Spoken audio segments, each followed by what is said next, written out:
Welcome to the Neighbor Network, where we dive into the eerie, the unexplained, and the downright terrifying. I'm Doomy. And I'm Bec, and tonight we're tackling one of the darkest topics yet: demons and poltergeists. Are they just myths, or is there something truly sinister lurking in the shadows? From violent hauntings to demonic possessions, these entities have terrified people for centuries. But what are they really? Spirits, entities from another realm, or manifestations of something even more disturbing? Turn down the lights and open your mind, and join us as we explore the chilling world of demons and poltergeists, right here on the Neighbor Network. Now, I have a question. Do you believe that demons and poltergeists are the same thing? No, I definitely think they're two different things because I feel like, demons are usually like I don't know, like I feel like poltergeists are like spirits of humans, and then demons are like kind of something else. You know what I'm saying? Mm-hmm. Yeah, I They're just think, like yeah. spirits of humans. Because I know that, like, I used to watch, I don't know if you've ever seen it, but The Haunting of Emily Rose. I don't think I've seen that one, but I've seen like stuff that's similar.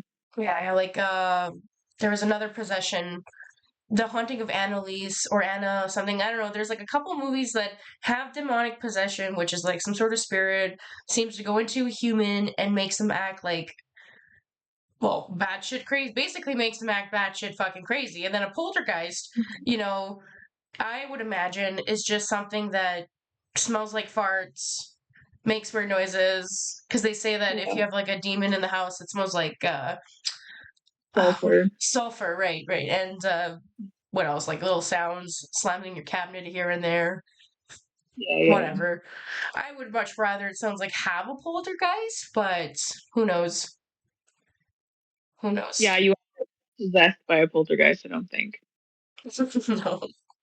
As we have a story about a mutual friend of ours. We won't name any names out of respect, but let's call them Birdie.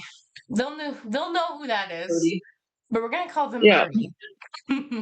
Hmm. So Birdie, basically, well, we were all, the three of us, we were into and are into, occults and practice. We kind of have our own ways of how we do it, and how some of us, went into the dark magic, light magic, neutral magic, I guess I'll call it. I use these terms very loosely because it's not at all what I actually define them as. It's just as simply to put it because we had this book called the Necronomicon. And the Necronomicon is a very, very scary book. Now, some would say that the Necronomicon was written by some crazy guy, that was some crazy author that made up crazy stories. But there are also other people that say that there are underlining things about the Necronomicon that you should read it, memorize it, and burn it anyway. And so that alone obviously is really freaky. So I Well, remember, yeah. the Necronomicon was actually written by I'm pretty sure it was H.P. Lovecraft. No, okay. Um, so like if you read any of H.P. Lovecraft shit, like any of his other stories, because I have a book of like short stories from him, and Hmm. they're like really really creepy and really occulty. So like I wouldn't doubt that when he wrote it with a certain intention, and that's why so many people have so many weird experiences with it. Hmm. I almost wanna. Should I go get it? The Necronomicon, Yeah. just don't open it. Yeah, I won't open it. I'll go get it, but hold on.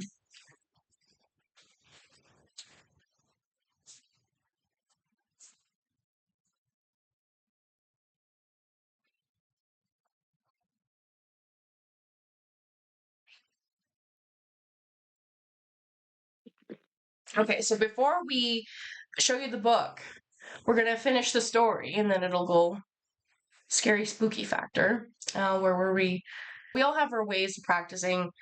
So this particular book has evil surrounding it necessarily. They say, correct me if I'm wrong, but they're like the gates to hell, gates to summon demons. Like it's not friendly stuff. They're not love potions. They're not meant to do that. They're kind of meant to open up scary things. And my theory is that demons and this is kind of where this conversation comes in, is I've always thought as demons as personal things, personal battles that we have, like hate, envy. Like these are just manifested, not necessarily in a little demonic form, like guy with little horns, but the demons and bad spirit, maybe bad intention, maybe some sort of energy is put out there. But up until this point, I was like, okay, well, there's no way like Cthulhu's gonna come out of this book because we're chanting page 1. But we had a friend who would obsess over the book and read the book like out loud, doing rituals, like legit rituals, and saying these things. And next thing you know it, she's got like multiple personalities. And next thing you know it, she's hearing voices. She's what was it? She became very racist, actually. I remember the racist part of that, the Nazi portion of that. That was because of the book. That was all manifested from hatred and obsession. Not And the only that, I weirdest think. part about it is like that's the best that she looked the entire time she was reading that book. That's probably the best that she looked. Yeah, that they But all this crazy shit was Jennifer bodies happening to that her. shit, Yeah. She looked great. Yeah, I forgot about that. So there was something that was feeding on her body, maybe some sort of dark spirit. And so it leads us to believe that we had a friend that we lost who's still alive, but Birdie, at one time, at one place, was possessed by the Necronomicon or the entities that she fed reading it. Anyhow, do you have any moments with her while she was like? Yeah. I think I told this story like probably the first episode, but like one day she had been reading it a lot. We were sitting on her bed, her door was open, and she had the book on her bed and she started talking about it. And as she was talking about it for maybe like 5 minutes and then the door fucking slammed shut. Yeah, I And it was remember like you. what Yeah. went from wide open to slam shut. It was terrifying. And I was like, stop talking about it. Just stop. We're conversation over. Weird coincidence, right? Like, I can't say I've read it and obsessed about it. I've read it and I understand it's a gate, but I have like other theories. With that being said, I've had mystical teachers tell me to specifically read it, memorize it, burn it. So I never bothered to read all of it because I don't want to burn it. I don't want to read it completely because then I'd have to listen to my mystical teacher who's gotten me this far, but Yeah. I'm ignorant. And that's what makes me, me. So without further ado, this is the very book. This is the very book that drove our mutual friend absolutely bonkers. And it's not something that I would wish upon anybody. I will never let anybody own this book. I will never let anybody read this book or open it without me being around. I am its keeper, and I've been lucky enough to not be affected by it. But I think it just goes to show what happens when you work with light magic and dark First magic. to start. Exactly. And that's the difference. So, I have 2 videos. I have one that highlights poltergeist actions and then another one that highlights looks like demonic possession. So, we're going to get a little bit of a taste of what that looks like. Has long been part of our culture. Fictional movies like The Exorcist glorified it, bringing the idea that possession can happen to anyone. But reality is far stranger than fiction. See, that's one of those Unlike the pictures of demon movies, the next possession, 5 cases aren't scripted. The hauntings and demonic possessions that happened are very real. These are the 5 most terrifying demonic possessions cases. Number 5, Maurice Therault, The Satan Harvest Story. Maurice was an ordinary tomato farmer. He was a husband, stepdad, and grandfather. But one day, something very terrifying happened to him.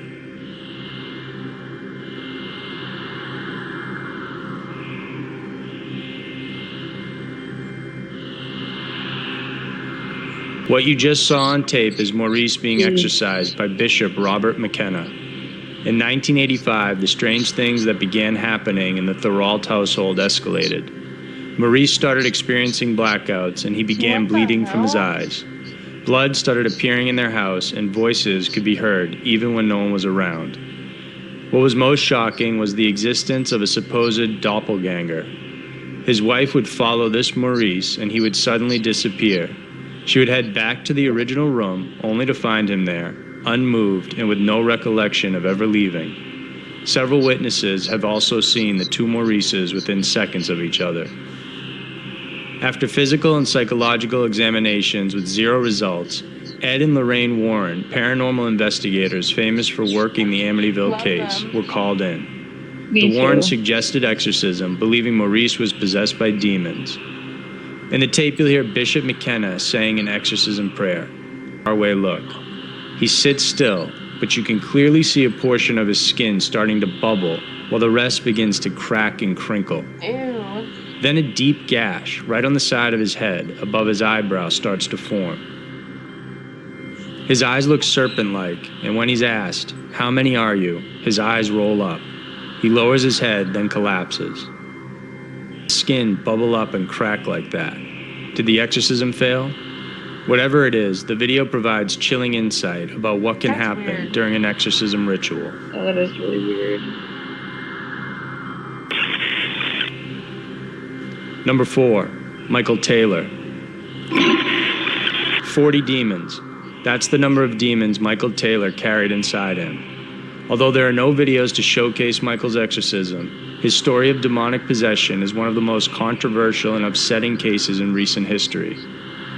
Michael lived with his wife Christine, their poodle, and 5 children in Ossett, England.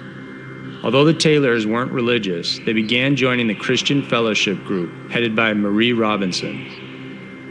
Soon, Michael began attending religiously and became infatuated with the 21-year-old Robinson. With a newfound faith, Michael's attitude began to change as well. He became short-tempered, argumentative, and spent less time with his family. His fixation with Robinson continued, and soon his wife and those around him noticed. Christine confronted him one day in front of the congregation, accusing him of being unfaithful. To this, Michael exploded and directed his rage at Robinson, lashing out and berating her. It became so intense he had to be restrained. Later on, Michael claimed he couldn't remember doing any of it.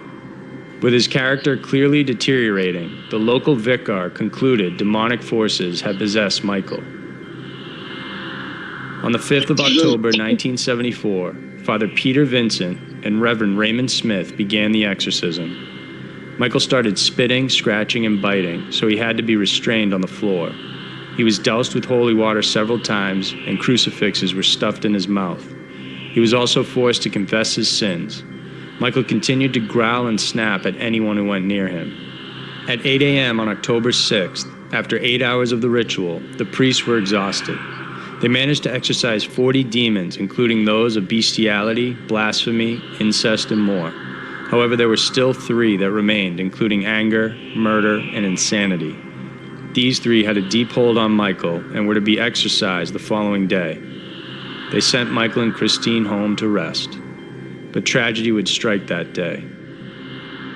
At 10 a.m. in the morning, 2 hours after they got home, Michael attacked Christine. He first strangled her, gouged her eyes out, tore out her tongue, and ripped apart her face, all using his bare hands.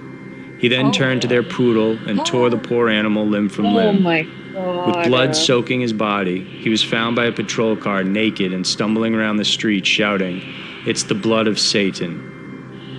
Is it possible that the remaining demons inside Michael caused him to lash out and murder his wife? Was this perhaps their revenge for being subjected to an exorcism? Michael Taylor was found not guilty due to insanity. He served a total of 4 years in a mental and criminal institution Just before 4 being fucking released. Years, bro? Just 4 years. Number Did he 3, get released or did he Pope die? performs exorcism. I don't know. I don't think it's Exorcism has been a 7. long-standing He just said tradition 4 of the years Christian and faith, just mental but modern institution. Catholics have seen it as largely taboo. But what if the highest official in the Catholic order is caught performing one?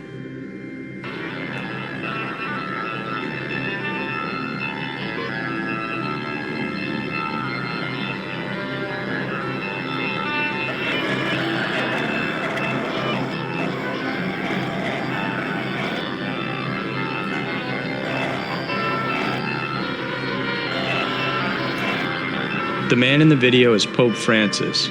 He's in St. Peter's Square after Mass, offering a prayer of blessings to his devotees. One of the lucky men he approached is Angel V, a 43-year-old Mexican father of two. In the video, you can see the Pope walking up to him. Angel kisses the Pope's ring, and they shake hands.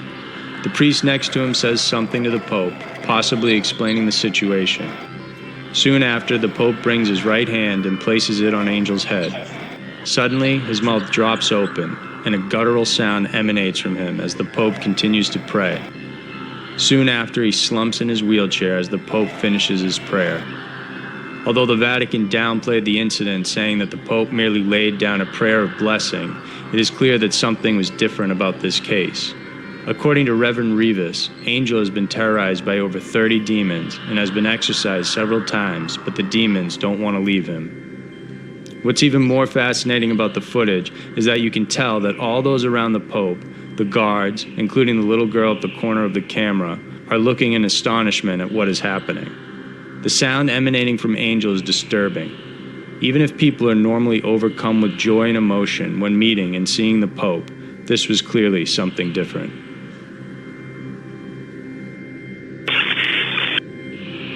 Number 2, the Enfield Poltergeist. One of the most controversial poltergeist investigations of recent history, the Enfield Poltergeist has fascinated both skeptics and believers alike. Hello. Hello.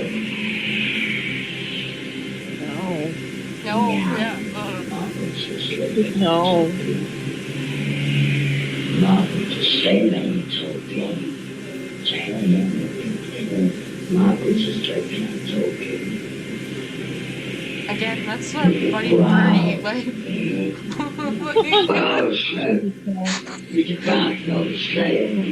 In the tape, you will hear Bill Wilkins, a man that died back in the 70s. You would think this was an ordinary, foul, and gruff-voiced man speaking on tape, except that the voice is coming from 11-year-old Janet Hodgins. Oh, The Conjuring? The ones that The Conjuring movie's based off of? Yeah, I forget which one, like, out of the Conjuring series, I forget which one it is, but this is Lorraine and Warren case. Oh. And yeah, they'll probably mention them. In 1977, the Hodgson home was disrupted by a series of strange events. The family started hearing noises and banging from all over the house. Furniture even started moving in front of them with no cause. Afraid there were intruders in the house, the mother, Peggy, called the police. Once arrived, an officer witnessed a chair wobble before moving 4 feet across the room. From then on, it was clear the Hodgson home had an uninvited visitor. Items and objects started flying and whizzing around. Water would appear on the floor, items levitated, and matches would even spontaneously burst into flames. Still, the most unusual aspect of the case was the spirit of Bill Wilkins. This entity was supposed to be a former tenant who had died there. He said, "Just before I died, I went blind, and then I had a hemorrhage, and I fell asleep and died in the chair in the corner downstairs." The shocking part is that when this recording was played on the radio, a man claiming to be Bill's son recognized his father's voice and confirmed the story. Notwithstanding accusations that Janet was faking the voice, no expert came forward to duplicate it, despite the reward offered by Maurice Gross, a leading paranormal researcher.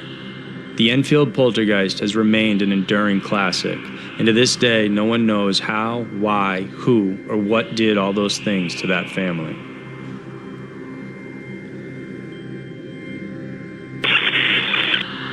Number 1, Annalise Michel. Most people know of Annalise Michel through the movie The Exorcism of Emily Rose. The story in the film was loosely based on the life of this 23-year-old lady. Even though the film was controversial, the events in real life are far more disturbing. Dann haben wir nicht so viel Macht über die Scheißkerle. Weil mir das die Sau. Nix so. What you just heard is a snippet from the 42 hours worth of audio recording during the exorcism of Annalise Michel. Annalise grew up in an extremely Catholic family with 3 sisters and her parents, Anna and Joseph. She was a devout Catholic and liked by many. However, everything started spiraling when she turned 16. She started suffering from convulsions and was diagnosed with grand mal epilepsy. She took medication, but this didn't do anything to alleviate her pain. But all this was just the start. Soon she began seeing demonic faces while praying. By 1973, she complained of hearing voices telling her she was damned and would rot in hell. At least one neighbor noticed something was off with Annalise. During a pilgrimage, the woman realized Annalise purposely veered away from images of Jesus and avoided drinking water from the holy spring. She also said Annalise smelled hellishly bad. Several priests examined her, and one of them recommended an exorcism. It took 2 requests before the church granted one, assigning 2 Roman Catholic priests, Father Arnold Renz and Pastor Ernst Alt, on her case. During this time, Annalise started exhibiting bizarre habits, including self-harm, outright aggression, eating only insects, and avoiding food in general for fear it would feed the demons further. She was also witnessed licking her own urine from the floor. By 1975, Annalise and her parents completely resigned her fate to the church. By September, the exorcism rites on Annalise began. Surprisingly, Annalise herself recognized it wasn't just one demon, but instead 6 prominent entities, including Judas, Lucifer, Nero, and Cain, among others that possessed her. During the exorcism, she would rip out rosaries from the priest's hands and growl and snarl like a wild animal. She even spent 2 whole days under the kitchen table barking like a dog and refusing to emerge. She would speak in various languages as you heard on the tape, each with its own tone. If you listen to the rest of it, there's even a portion where 2 demons are arguing with each other.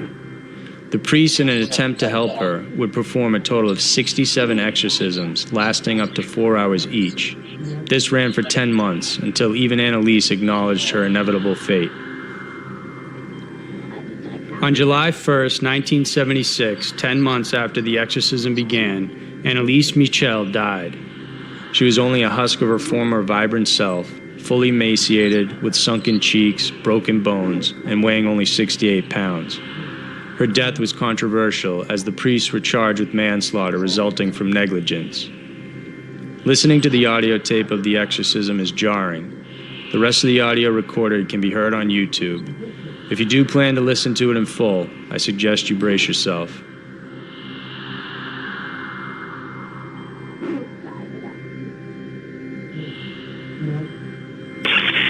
We may consign the idea of demonic possession to the realm of horror films, but the people you just saw and heard... Well. That's crazy. Yeah, definitely don't want to hear those tapes any further. No, No, good, I'm definitely good. I don't want to hear those tapes any further, but... So I guess that... I know I mentioned the word poltergeist in there, so I don't want anybody to get confused. I don't think they're the same thing, obviously. I think having a poltergeist or having an apparition in the house and, again, having some shit knocked over or whatever is one thing, but you guys saw what happened to that poor girl, and I can't even explain it. Like, she did look really rough. Like, she looked like she was getting beat up, like 100%. yeah, licking piss off of the floor, like, Jesus Christ. Okay, Yeah. so, and now we're going to see the flip side of Poltergeist. Caught on video. Number 10. This was the footage captured on CCTV in the Carlisle Castle Hotel.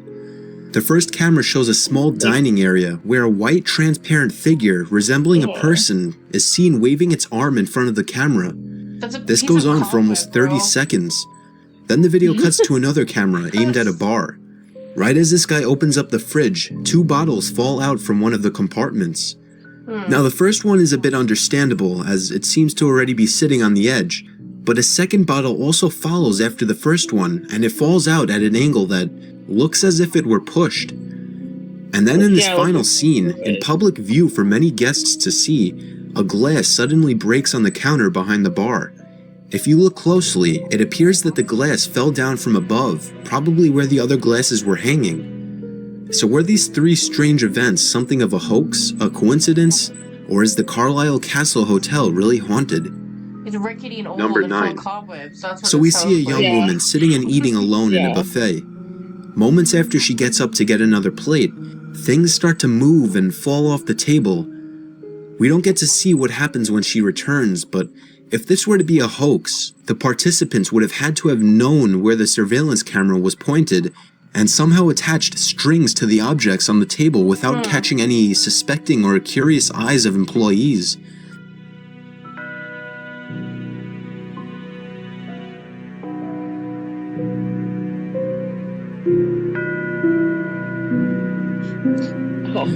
Plus, the reactions the people sitting at the other tables give isn't really something you would expect if they were looking at some strange guy sitting pulling strings to pull dishes off a table.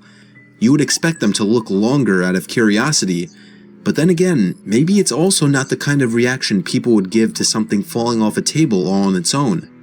If this is a hoax, would performing it be a bit difficult? Probably. Would it be possible? Yes. Was it a hoax? That's up for you to decide. Could be. Object of the same size falls off the shelf onto the ground. As the guy picks it up, the floating pink object falls to the floor as well. Check this out, right? This guy here, watch behind his head.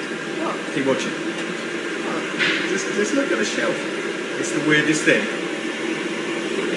Oh my god, what is that? It's just floating, I don't know. That's like it just floats. That's weird.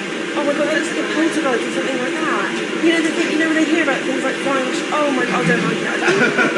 It's weird, He isn't doesn't it? even know. He's like, huh. Here's another video in a small store with things falling off the shelves. Silly me. From this angle, it appears these items fall off the shelves from different levels at completely different times.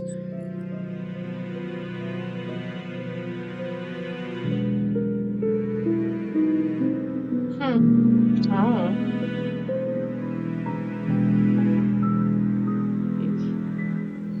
And while on the topic of convenience stores, check out this weird footage of a shopping cart seemingly moving on its own after hours in a small store. Apparently ghosts have to do their shopping at night.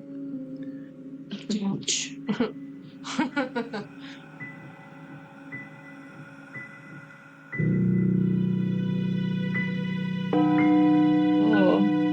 But he's putting Oh. away for him. Like he's doing some good job for him. It's a helpful ghost. These are my favorite ghosts. The ones that do your laundry, the ones that'll put it back in the car caddy, like thing, yeah.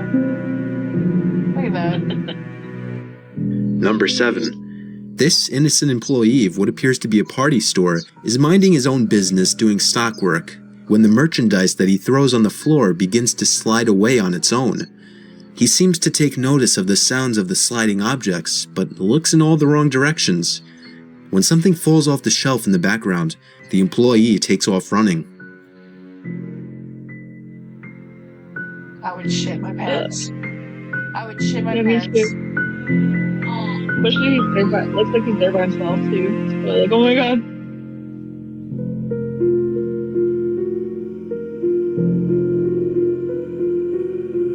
What Oh the my fuck? god, no way. How do you not notice? Oh. Oh. Yeah, fuck that. Number 6. In this clip, recorded on security cameras in the Brookside Theater in Romford, a chair moves backwards unaided and a table appears to get pulled as orbs of light float across the room. Theater manager Jay Seppel revealed that he decided to look at the CCTV footage when he came in on Sunday and noticed one of the chairs was askew.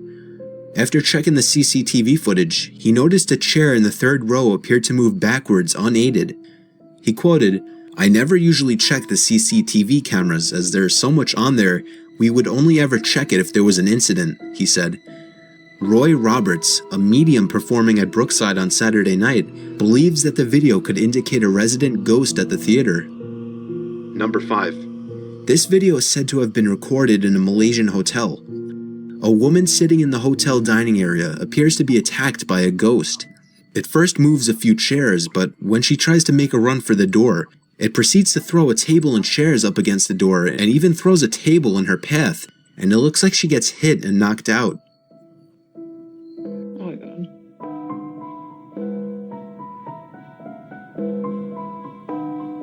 Holy fuck. Scary. Oh my god. Oh my god. That would terrify me. Oh, Yeah. Oh my god. jeez. Wow. Crazy. Number 4. This one is the CCTV recording in a public library after hours. You notice there are 2 things circled, one being a book and the other something hanging from the ceiling. The book suddenly begins to seemingly levitate on its own before being dropped back down, all while the object in the background hanging from the ceiling seems to begin spinning on its own. Was somebody in the library after hours just to pull a prank? Or is there some kind of That's entity so living in this weird. library, simply looking I for a don't good know. read? Huh. Number 3. This is the footage shot by a fellow YouTuber. It starts out with the man trying to catch footage of his pet's strange behavior. For the good first half of the video, he tries to get his dog to come out from under the bed. What's the matter, girl? Come here. What's the matter? Are you okay? Come here. Come on up. You okay? What do you hear?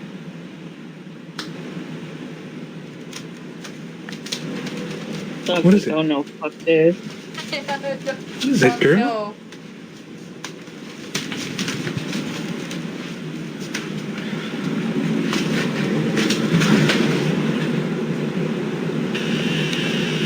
All of the pets are like, what is happening? Yeah. Oh. Everyone knows. Get What the is fuck that? out.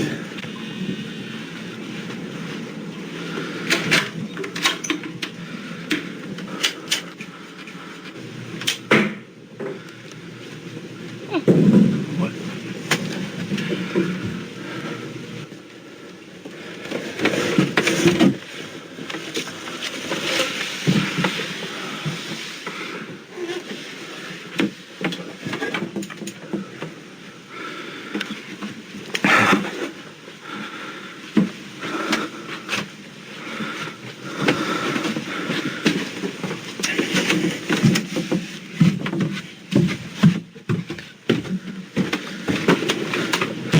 The hell?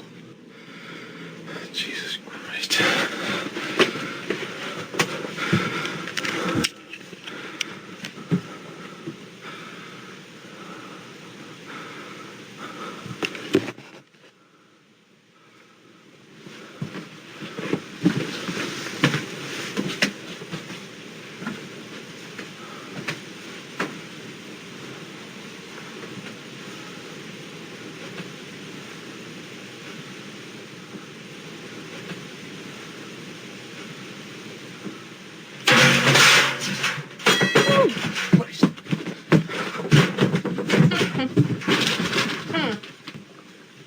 Jesus.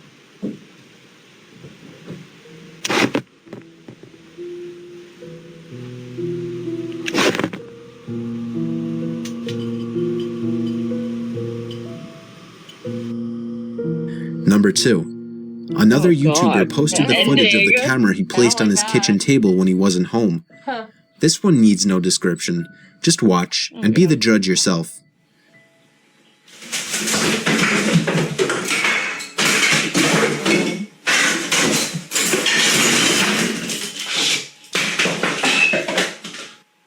I'd be so pissed if I go home.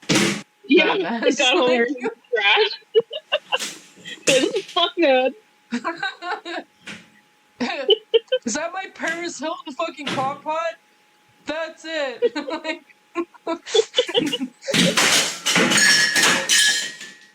Oh my gosh. oh my god.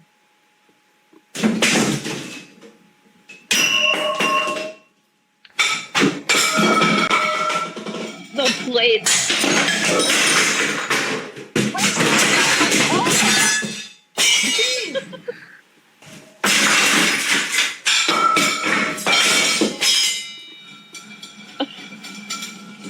Oh my god. Wine glasses. fucking cut this shit. Oh, Number 1. Holy crap! During the early hours of November Jeez. 1st, 2012, security watching CCTV monitors at an office building in Manchester witnessed a startling series of events in which a ghost seems to wreak havoc in the office. This is the actual footage seen by those security guards as they switched from camera to camera.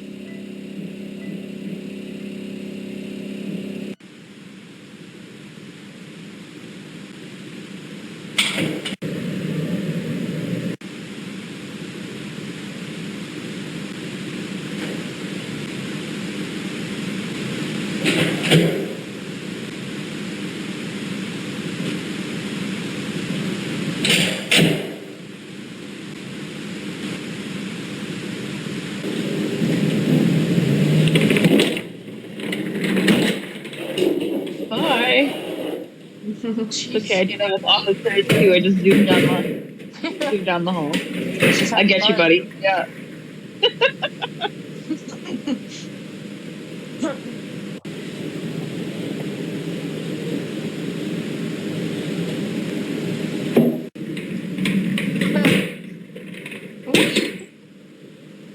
Whee!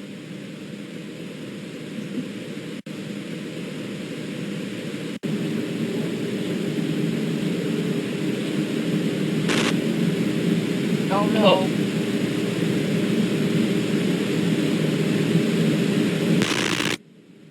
Oh my god. No! Oh my god, I don't like that.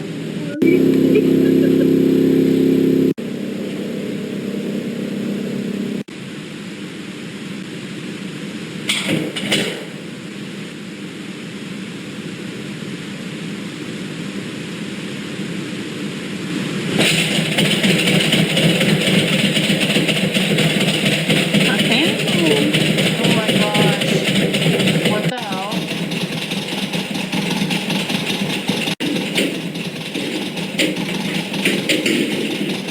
This ghost is actually just a child.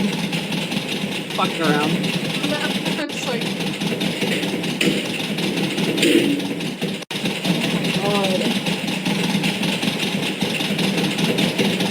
Break the door handle.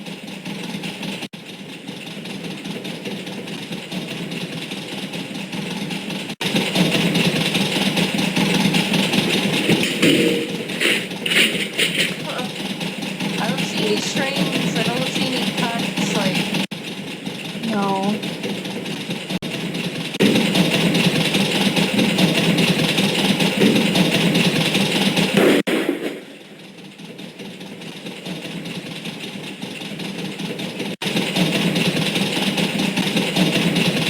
Oh, that door handle's weird. Oh, what Jesus. the hell?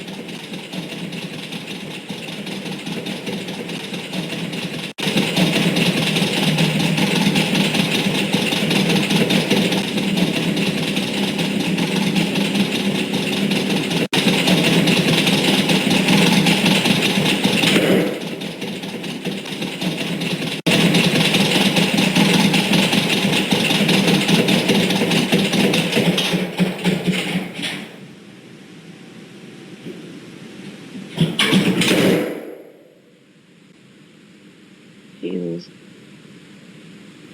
I don't like that. No. Me neither. This whole video is actually freaking me out.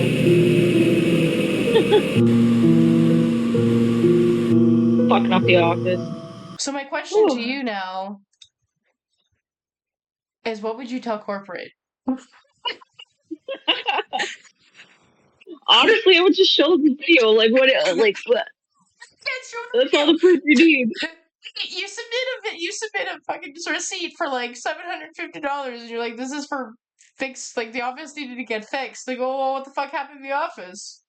Then you gotta tell them what happened to the office. Poltergeist, John. Jesus Christ, that was creepy actually. Thankfully, I have yet to That was. experience either of those, so Yeah, no. Me neither.